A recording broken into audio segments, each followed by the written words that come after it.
Hello friends, আমার নতুন একটা ব্লগ ভিডিওতে তোমাদের সবাইকে জানাই অনেক অনেক অনেক ওয়েলকাম আর অনেক অনেক ভালোবাসা। আশা করি সবাই খুব ভালো আছো, সুস্থ আছো, আর আমিও খুব ভালো আছি, সুস্থ আছি।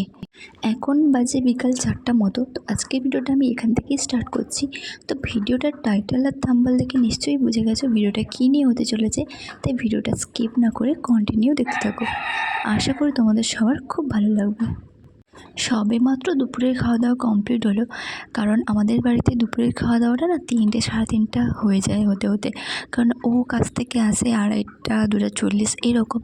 তো ও আসার পরে আমরা সবাই মিলে একসঙ্গে খাই, সেই জন্য প্রত্যেক দিনই খাওয়া দাওয়া কমপ্লিট হতে 3টে সাড়ে 3টে হয়ে যায়।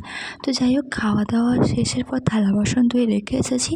তো তখনই শাশুড়ি মা জানালেন যে তোমার ননদকে আনতে আসবে ওদের বাড়ি থেকে। যে তোমরা সবাই জানো যে ননদ বেবি হওয়ার পরে আমাদের বাড়িতেই ছিল।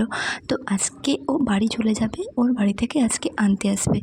তো যেহেতু বাড়িতে আবার আত্মীয় আসবে, তো সেই জন্য ওদের জলখাবারের জন্য কিছু তো তৈরি করতে হবে। আর এখন বাজে সবে 4টা, এখন কোনো দোকানও খোলা পাবো না যে দোকান থেকে কিছু আনিয়ে ব্যবস্থা করা যাবে। তাই জন্য বাড়িতে যত তেলে ভাজা বেগুনি পকোড়া এইসব বানানো হবে। তো সেই জন্য আমি বসে গেছিলাম বেগুনি পেঁয়াজ এইসব কাটতে। আর এদিকে কাটতে কাটতেই জানতে পারি, মানে কাটতে কাটতেই ওরা চলে আসে। তাই জন্য কাটতে কাটতে ফেলে রেখে আমি যাই ওদেরকে শরবত টরবত দিতে। এত রোদে রোদে এসেছে, তো সেই জন্য এই যে ইনি হচ্ছেন আমার ননদের শাশুড়ি মা, আর ইনি হচ্ছে ড্রাইভার, মানে যিনি গাড়িটা নিয়ে এসছেন, মারুতি নিয়ে এসছেন উনি। আর ননদের জায়ের 2জন ছেলে মেয়ে। আর ননদের বড় মেয়ে আমাদের বাড়িতেই ছিল, ও বাড়ি যাবে না বলে এইভাবে শুয়ে আছে। এই যে ওরা। আর ওদিকে আমার বড়মশাই বাকি কাটাকাটিটা করে ওগুলো রেডি করতে শুরু করে দিয়েছে। আর আমি ততক্ষণে ওদেরকে শরবত দিয়ে দিয়েছি, শরবত চা যে যা খেয়েছো ওগুলো দিয়ে দিয়েছি। ওগুলো দিয়ে দেওয়ার পরে আমি বসে গেছিলাম প্লেট সাজানোর জন্য, ওদেরকে খেতে দিতে হবে। আর ওরা সন্ধ্যের আগেই এখান থেকে বেরিয়ে যাবে, তাই জন্য ওদেরকে জল খাবার দেওয়ার জন্য আমি ওগুলো প্লেটে সাজিয়ে দিয়েছিলাম। আর এই অল্প সময়ের মধ্যে না বেশি কিছু তৈরিও করতে পারিনি।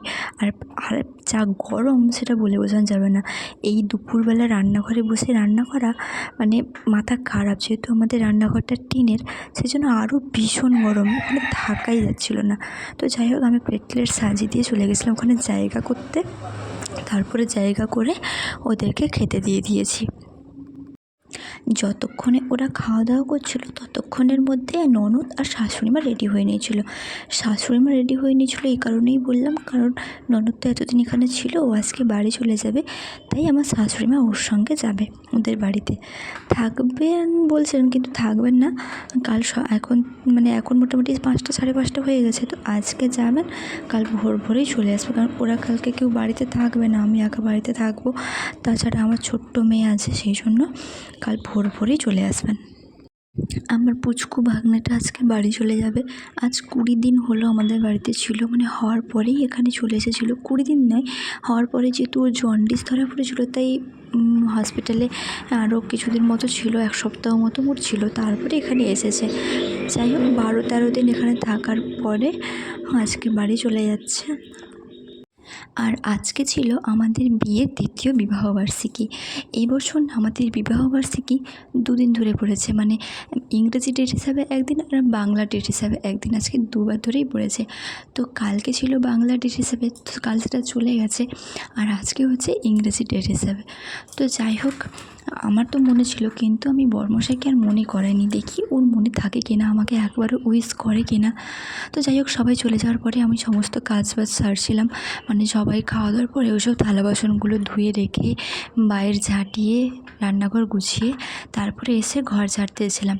তো ঘর টর ঝাড় দিয়েছিলাম, আর আমার মেয়ে এখন ওর ছোটো পিসির সঙ্গে ঘুরতে চলে গেছিলো। তারপর ঘর টর ঝাড় দিয়ে সমস্ত কাজ গুছিয়ে আমি চলে গেছিলাম স্নান করতে। এই যে স্নান করে চলে এসেছি, এখন প্রায় 6টা 10-15 মতো হবে। তো স্নান করে চলে এসেছি। আর আজকে ছিল হাটবার, মানে বাড়িতে সবজি টবজি আনতে হবে, তাই বরমশাই রেডি হয়ে চলে যাচ্ছিলো বাজারে সবজিপাতি কিনতে। তা আমি বলে দিচ্ছিলাম যে কী কী সবজি নিয়ে আসতে হবে আর কী কী বাড়িতে নেই সেগুলো বলে দিচ্ছিলাম। তাই ও রেডি হয়ে চলে যাচ্ছিলো, কিন্তু একবারও আজকে সকাল থেকে আমাকে উইশ করেনি। কী জানি ওর কি মনে নেই, যাই হোক এখন কিছু বলবো না, পরে বলবো। আর ও চলে যাওয়ার পরে শ্বশুরমশাই একটা পেঁপে, দেখো পেঁপের মধ্যে পেঁপে, আমি তো ভেবেছিলাম ও আমাদের বিবাহবার্ষিকী ভুলে গেছে, কিন্তু না, ও আমার জন্য দুটো গোলাপ ঠিক রোমান্টিকভাবে একদম নিয়ে এসে দিল আর বলছিল হ্যাপি অ্যানিভার্সারি বউ। আমিও বলছিলাম যে হ্যাপি অ্যানিভার্সারি। তো দুটো গোলাপ নিয়ে এসেছিলো, একটা কিটক্যাট চকলেট নিয়ে এসেছিলো, যদি কারণ আমি কিটক্যাট চকলেট খেতে ভীষণ ভালোবাসি, তাই কিটক্যাট চকলেট নিয়ে এসেছিলো, ওটা আর দেখাতে মনে নেই। আর তারপর নিয়ে এসেছিলো এই শাড়িটা, শাড়িটা দেখাতে গিয়ে ফোনটাই হাত থেকে পড়ে গেল। এই যে এই শাড়িটা আমার জন্য নিয়ে এসেছিলো বলে, এই শাড়িটা আমার ভীষণ পছন্দ হলো, তাই নিয়ে এসেছি, তুমি পরবে কিন্তু। আর নিয়ে এসেছিলো চিকেন চাউমিন আর চিকেন পকোড়া। তো যাই হোক, খাওয়া দাওয়া তো শেষ করলাম, বাড়িতে তো কেউ নেই, দুজন। তো খাওয়া দাওয়া শেষ করে না আমরা দুয়ারে বিছানা করছিলাম, কারণ ভীষণ গরম, ঘরের মধ্যে ঢুকেই যায় না এই গরমে, সেই জন্য আমরা দুয়ারে বিছানা করে ঘুমিয়েছিলাম। তো যাই, আমরা যেন সারা জীবন এভাবে ঝগড়া করে একসঙ্গে হাসি খুশি একসঙ্গে কাটাতে পারি, এটাই কামনা করি। তোমরা আমাদেরকে এত ভালোবাসা দিচ্ছ, তার জন্য অনেক অনেক ধন্যবাদ। তো ভিডিওটা কেমন লাগলো অবশ্যই কমেন্টে জানিও, ভালো লাগলে একটা লাইক করে চ্যানেলটাকে অবশ্যই সাবস্ক্রাইব করে আমাদের পাশে থেকো। তো দেখা হবে পরের একটা ভিডিওতে, ততক্ষণ সবাই ভালো থেকো, সুস্থ থেকো, বাই, গুড নাইট।